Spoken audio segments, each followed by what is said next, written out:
नमस्कार दोस्तों, welcome to Mahakal study. तो दोस्तों, जैसा कि आपको पता होगा, यूपी कांस्टेबल के लिए हमारी लगातार सीरीज चल रही है। हिंदी, मैथ भी पढ़ाई जा रही है, आपको रीजनिंग की भी क्लासेस होंगी। तो दोस्तों देखिए, पहली क्लास हमने वर्णमाला की ली थी। उसमें आपको मैंने बताया था कि हिंदी वर्णमाला में कितने अक्षर होते हैं, कौन से संयुक्त होते हैं, कौन से उच्छिप्त होते हैं, कौन से आपके जो है स्वर हैं, कौन से व्यंजन है। तो सारी चीज़ें हमने डिस्कस करी थी। उसके बाद में हमने देखा था, पहले हमने क्या देखा, स्वर क्या होते हैं। अच्छा, स्वर के बारे में हम कुछ बेसिक चीज़ें भी बता देंगे। स्वर क्या होता है, जो अपने में ही स्वतंत्र अवस्था में बोले जाते हैं। और व्यंजन क्या होता है, स्वर की सहायता से बोले जाते हैं। ये चीज़ आप लोगों को पता होगी। तो दोस्तों देखिए, हमने कल हमने बताया था, स्वर को 3 तरीके से हम विभाजित कर सकते हैं, 3 आधारों पर। सबसे पहले हमने आपको कल की क्लास में हमने कराई थी चीज़ें। पहला टाइप हमने करा दिया था। अब उसके बाद में हम दूसरे टाइप, पहला हमने कल मात्रा के आधार पर चीज़ें हमने देखी थी कि मात्रा के आधार पर स्वर कितने पार्ट में डिवाइड किया जा सकता है। तो हमने 3 तरीके से देखा था। पहला क्या था, ह्रस्व या दीर्घ स्वर, ठीक है। उसके बाद में दूसरी वाली वीडियो, दूसरे वाले टाइप में हमने ये चीज़ बताई थी कि एक लघु स्वर होता है और एक प्लुत स्वर होता है। ये चीज़ आपको अच्छे से समझ में आई होगी। तो दोस्तों दोबारा से हम ये चीज़ देखेंगे। 3 टाइप से बताया था। आज दूसरी वीडियो है, तो पार्ट 2 लिख लेंगे इसमें, ठीक है। और जिह्वा के आधार पर, पहले हमने क्या पढ़ा था, मात्रा के आधार पर। ये क्या है, जिह्वा के आधार पर। तो सबसे पहले हम जिह्वा के आधार पर देखेंगे। पहला टाइप क्या होता है, अग्रस्वर, उसके बाद में मध्य, उसके बाद में पश्च स्वर। तो अग्रस्वर में देखिए, जो जीभ के अगले हिस्से से उच्चारित किए जाते हैं। अब ये चीज़ आप बोल के भी चेक कर सकते हैं कि जीभ के अगले हिस्से से। देखो, हमने देखा ई, देखो हमें पता चल रहा है कि अगले हिस्से से बोला जा रहा है। उसके बाद में बड़ी ई, देखो ई, उसके बाद में ए, उसके बाद में ए। तो जीभ के अगले हिस्से से बोला जा रहा है। यह बात आपको समझ में आई होगी। अग्रस्वर में क्या, जो जीभ के अगले हिस्से से बोले जाते हैं उन्हें क्या कहते हैं, अग्रस्वर कहते हैं। जैसे कि ई, बड़ी ई, ए और ए। हमने छोड़ा किसको, सिर्फ शुरुआत में आ को हमने छोड़ दिया। किसको, आ को छोड़ा है। और उसके बाद में नंबर 1 देखो, आ को छोड़ा है, बड़ा आ को छोड़ दिया है। उसके बाद में क्या, बड़ी ई आती है, बड़ी छोटी आती है, फिर बड़ी ई आती है। उसको मैंने लिया क्योंकि वो आगे स्थान से बोले जाते हैं जीभ के। दूसरे में हमने क्या लिया, ए और ए, यानी कि सेम जो लेटर है वही लिए गए हैं। ई ए, ई ए, क्या है, अग्रस्वर है। उसके बाद में मध्य स्वर किस में आता है, मध्य स्वर में बहुत आसान है। मध्य जीभ के मध्य भाग से जो बोले जाते हैं उन्हें क्या कहेंगे, मध्य स्वर कहेंगे। जैसे कि आ, देखो आप आ बोलेंगे तो लगेगा आगे और पीछे, यानी कि बीच से निकल रही आवाज़, आ निकल रही कि नहीं, आप लोग बोल के ट्राई करिएगा। तो छोटा आ हो गया। उसके बाद में पश्च स्वर, जो जीभ के पिछले हिस्से से बोले जाते हैं उन्हें क्या कहते हैं, हम पश्च स्वर कहते हैं। जैसे कि बड़ा आ हो गया। आप बोल के आप चेक करेंगे तो आपको लगेगा बड़ा आ, छोटा ऊ, बड़ा ऊ, ओ और औ। ये बात आपको अच्छे से क्लियर हुई। ये देखिए, ये भी इंपॉर्टेंट है। पेपर में क्या पूछ दिया जाए कोई भरोसा नहीं होता है। तो हम सारी चीज़ों को धीरे धीरे कवर करेंगे। जैसा कि आपको ये बात समझ में, एक बार फिर रिपीट करेंगे। सबसे पहले हमने देखा था व्यंजन कितने होते हैं, स्वर कितने होते हैं, उच्छिप्त कितने होते हैं, संयुक्त अक्षर कितने होते हैं, सारी चीज़ें हमने देखी।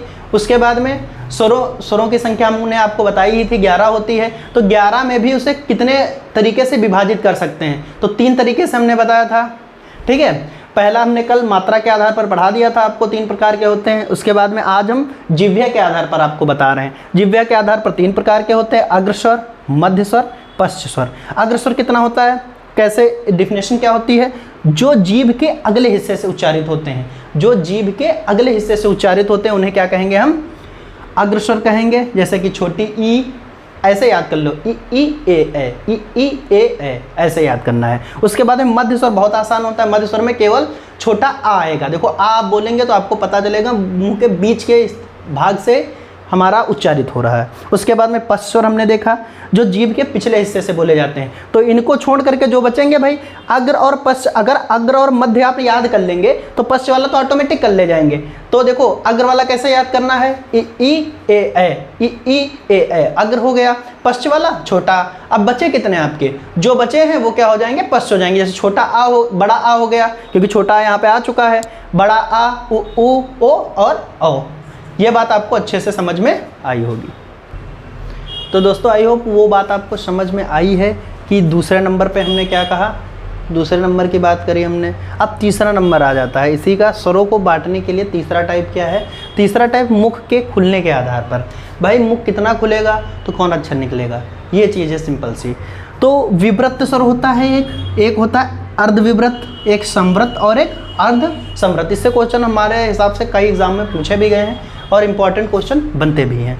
तो विवृत स्वर में क्या होगा, मुख आपका पूरा खुला रहेगा। देखो आ मैंने बोला, अब देखो विवृत बस इतना याद कर लो, पूरा मुंह खुला। विवृत का मतलब क्या होता है, पूरा मुंह खुला। जैसे आ, देखो हमने बोला आ, तो पता चल रहा होगा कि मुख पूरा खुल रहा है, तो बड़ा आ क्या हो गया, विवृत स्वर हो गया।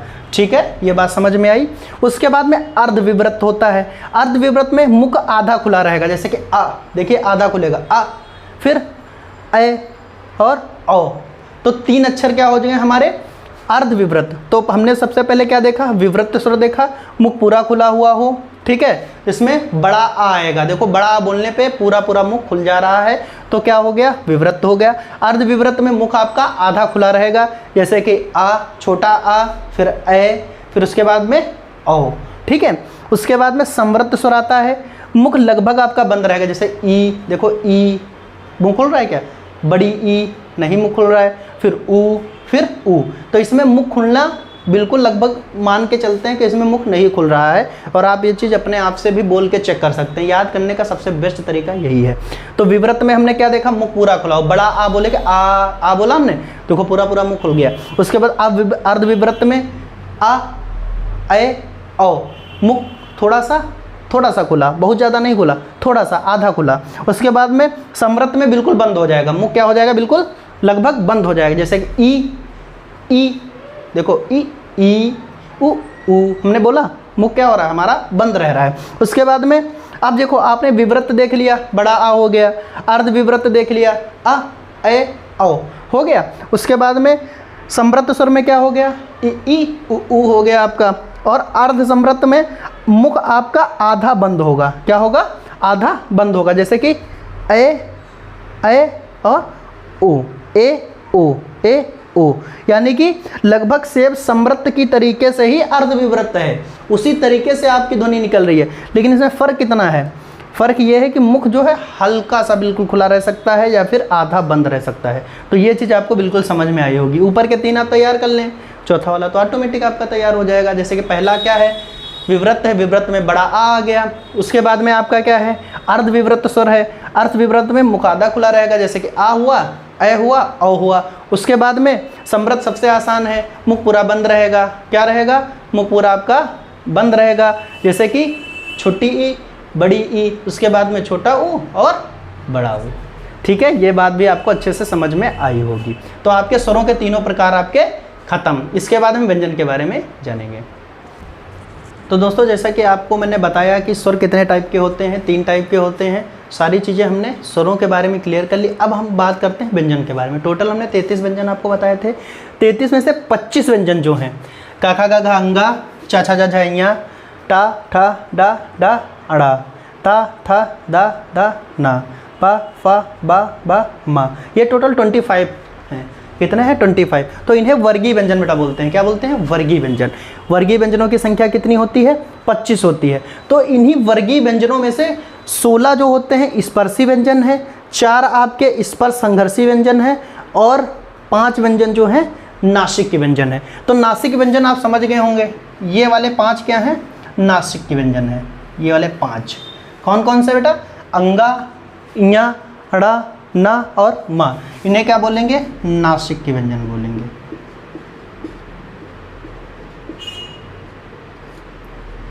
नासिक के व्यंजन, नासिक के व्यंजन। और उसके बाद में 4 व्यंजन ये हैं आपके, 4 व्यंजन ये हैं। इन्हें क्या बोला जाता है, स्पर्श संघर्षी व्यंजन बोला जाता है। क्या बोला जाता है, स्पर्श संघर्षी।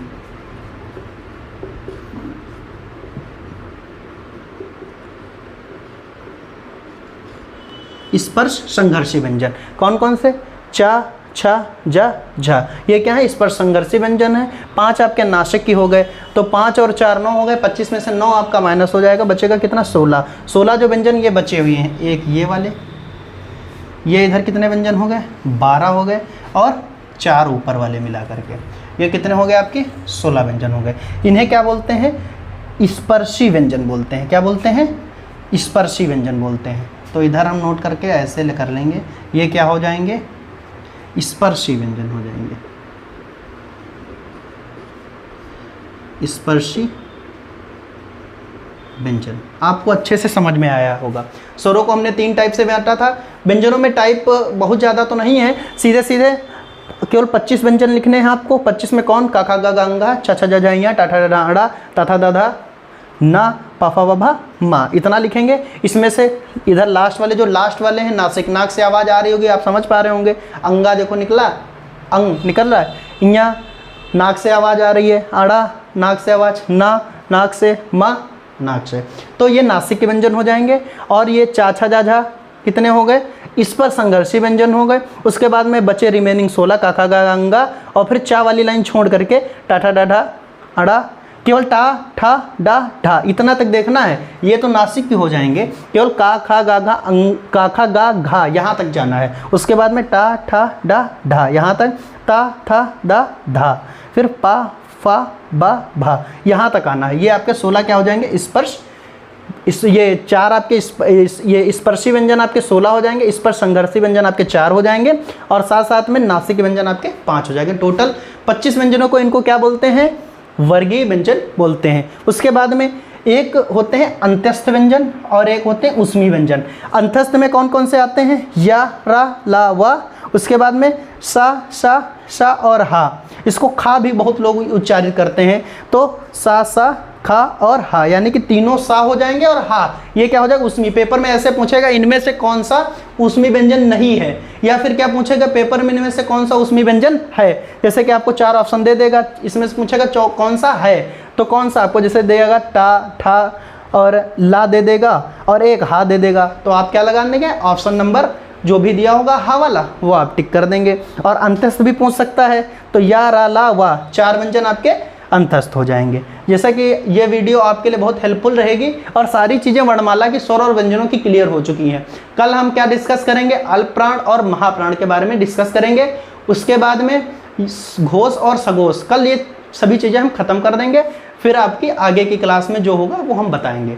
ठीक है दोस्तों, नमस्कार, मिलते हैं कल वीडियो में।